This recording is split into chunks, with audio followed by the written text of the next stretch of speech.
సరే మీ love story వరకు చూసుకుంటే అంటే ఎవరైనా లవ్ స్టోరీ అంటే పెళ్లికి ముందు ఒక 4 సంవత్సరాలు 3 సంవత్సరాలు తిరిగే ఉంటారు. సో పెళ్లి చూపుల నుండి లవ్ స్టోరీ స్టార్ట్ అయింది. సో ఇప్పటి వరకు మీ జర్నీ ఎలా ఉంది? సూపర్. మా వారికి ఇప్పటికి కూడా నేనంటే పంచప్రాణాలు, నాకు మాత్రం మా పిల్లలంటే పంచప్రాణాలు, మా వారి మీద కన్నా కూడా. ఓకే, అదే అది ఎక్కడున్నా సహజమే, తప్పదు. అవును, మనకి హస్బెండ్ గారికి మనం పిల్లలు, ఆయనకి నేను ఒక పిల్లలాగా చూసుకుంటారు కాబట్టి నాకు ఆయన మీద కన్నా కూడా నాకు ఇంకా పిల్లల మీద ఎక్కువ ప్రేమ ఎక్కువ. సార్ లవ్ మీద మీ ఒపీనియన్ ఏం చెప్పండి? లవ్ మీద ఒపీనియన్ అంటే లవ్ అంటే ఒపీనియన్ ఏముంటదండి, గుడ్ అండి. లవ్ ఉంటేనే కదా ఏదైనా మంచిగా సాగుతుంది. లవ్ లేకపోతే ఏముంటది? ఇద్దరి మధ్యన అండర్స్టాండింగ్ ప్రేమ ఉంటేనే మతలబ్ ఏం చెప్పాలి, ఎటువంటి రిలేషన్ అయినా ముందుకు సాగుతుంది. కాబట్టి లవ్ అంటే గుడ్. నా దృష్టిలో ప్రేమమూర్తి నన్నే చాలా మార్చారు మా ఆయన ప్రేమతో. ఆయన ప్రేమ చూపించి చూపించి చూపించి నేను కూడా అందరికి ప్రేమ దేవతలా తయారైపోయాను.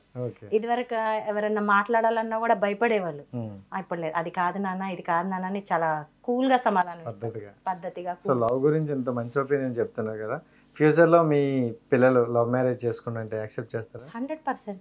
గుర్తుపెట్టుకోండి, మళ్ళీ కెమెరా ముందు చెప్తాను ఇంటికి వెళ్ళాక లేదు లేదు నేను అక్కడ ఏదో అన్నాను. లేదు, అలా ఏం లేదు. లవ్ చేసిన తర్వాత అవతల పర్సన్ ని నేను ఒక అబ్జర్వేషన్ లో పెడతాను. అది లవ్ కరెక్ట్ అంటే పిల్లలు కదా, ఎందుకంటే ఒక మదర్ గా మనకి ముందు పిల్లల కేర్ ఇంపార్టెంట్. వాళ్ళ చిన్న వయసు, అది లవ్ అనుకోవచ్చు, అది నిజమో కాదో మనకి తెలియాలి పేరెంట్స్ గా. అబ్జర్వ్ చేసి ఆ లవ్ కనుక 100% కరెక్ట్ అనిపిస్తే చేపించేస్తాను, మ్యారేజ్ చేసుకోమని చెప్తాను. చూడండి అత్తమ్మని చాలా పడతాయి, ఏదన్నా కానీ వేసుకోండి మీ ఇష్టం. అక్కడ కామెంట్ లో పడతాయి, ఇంత మంచి అత్త మాకుంటూ బాగున్నాయి. ఇప్పటికే పెడుతున్నారు నీ కూతురుందా అత్తమ్మ అని. అమ్మ అని పిలవండి అంటే అత్తమ్మ అని తగులుకున్నారు అందరూ. అదే అదే అనబోతున్నాను, అత్తమ్మ కూడా తీసేసి ఇప్పుడు అత్తకు వచ్చారు. అయ్యో, సో ఏంటి మీ లైఫ్ గోల్ ఏంటి మేడం? ఏం చేద్దాం అనుకుంటాను? నా లైఫ్ గోల్ అయితే ఏం లేదండి, పిల్లలు పెద్దవాళ్ళు అయిపోయారు కాబట్టి నాకంటూ ఒక గుర్తింపు. నాకున్నది ఏంటి అంటే కొంచెం అందం, కొంచెం మాటకారితనం, ధైర్యం, అన్నిటికన్నా ఎక్కువ ధైర్యం. ఈ 3 ఒక ఆడపిల్లకు ఉన్నాయి కాబట్టి నేను ఏదన్నా నాకంటూ ఒక గుర్తింపు తెచ్చుకోవాలని నా కోరిక. అది సీరియల్స్ పరంగా కానీ మూవీ పరంగా కానీ నాకంటూ హేమ అంటే తను అంటే మన ఊరి వరకే కాకుండా మన తెలుగు రాష్ట్రాల వరకు కుదిరితే మొత్తం ఇండియా మొత్తం తెలిసినా పర్లేదు, అలా గుర్తింపు తెచ్చుకోవాలని నా కోరిక. ఓకే, అంటే ఇప్పుడు సీరియల్ కూడా ట్రై చేస్తున్నారా? చేస్తున్నాను. ఏమైనా వచ్చాయి వర్క్?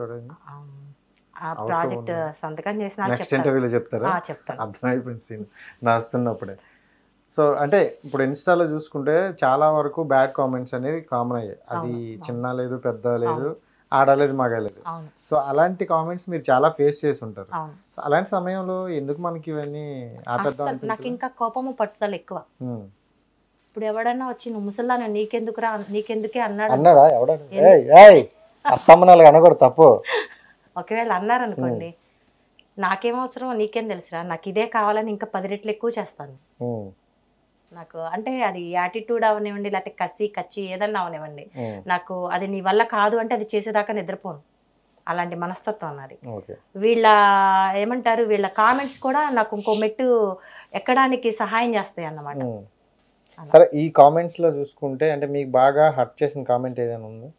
బాగా హర్ట్ చేసిన కామెంట్ ఏంటి అంటే, నీకు మొగుడు లేడా, నీ మొగుడిని వదిలేసావా, నీ మొగుడు ఇలాగే వీడియోస్ చేస్తుంటే వదిలేస్తారా, అలాంటి మా కామెంట్స్ కొన్ని హర్టింగ్ అనిపిస్తాయి, బాధ అనిపిస్తాయి. అరే ఇప్పుడు మనం రీల్స్ చేస్తున్నాం, అనవసరంగా నాకు ఇంత ఫ్రీడమ్ ఇచ్చిన మనిషిని మనం ఎందుకు అనిపిస్తున్నామా అనే చిన్న బాధ. బట్ వాళ్ళకి కౌంటర్ గట్టిగా పడిపోతుంది. అది పబ్లిక్లో పెడతాను, కొన్ని ఇన్బాక్స్కి వెళ్ళి గట్టిగా ఇస్తాను, అక్కడ కూడా వినకపోతే వాడి వీడియోస్కి వెళ్ళి నేను పెడతాను, వాడికి కూడా సేమ్ ఇలాంటివే.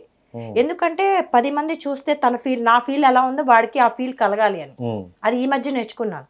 ఇలాంటి సిచ్యువేషన్ ఏమైనా ఇంటికి వెళ్ళి వార్నింగ్ ఇచ్చినవి ఏమైనా ఉన్నాయా?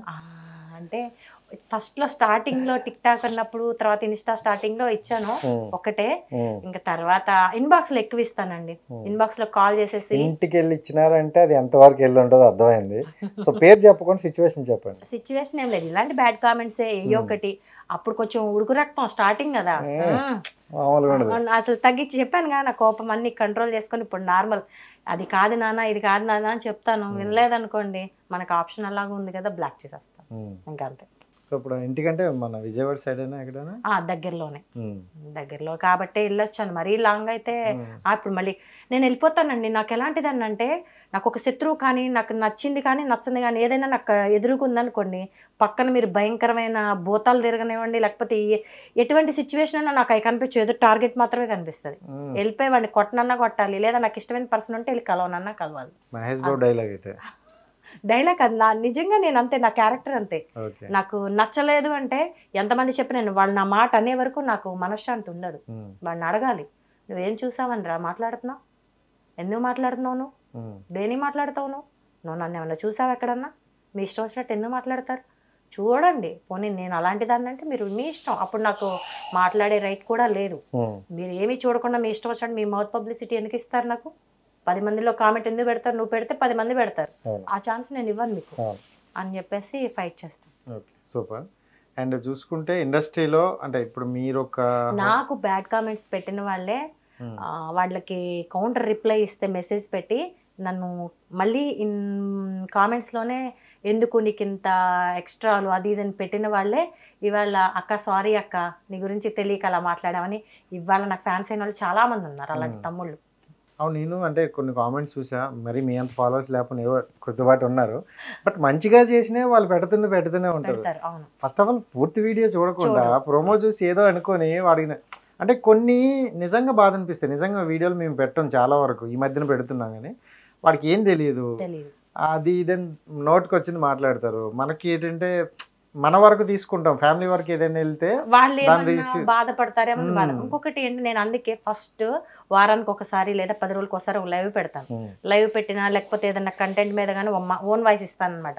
మీరు ఒక రోజు చూసేసి మనిషిని జడ్జ్ చేయకండి.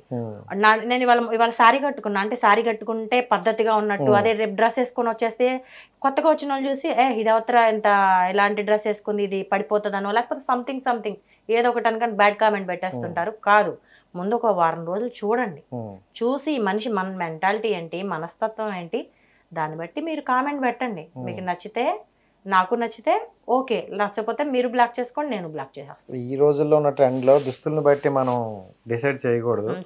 నేను అదే గట్టిగా ఫైట్ చేస్తాను.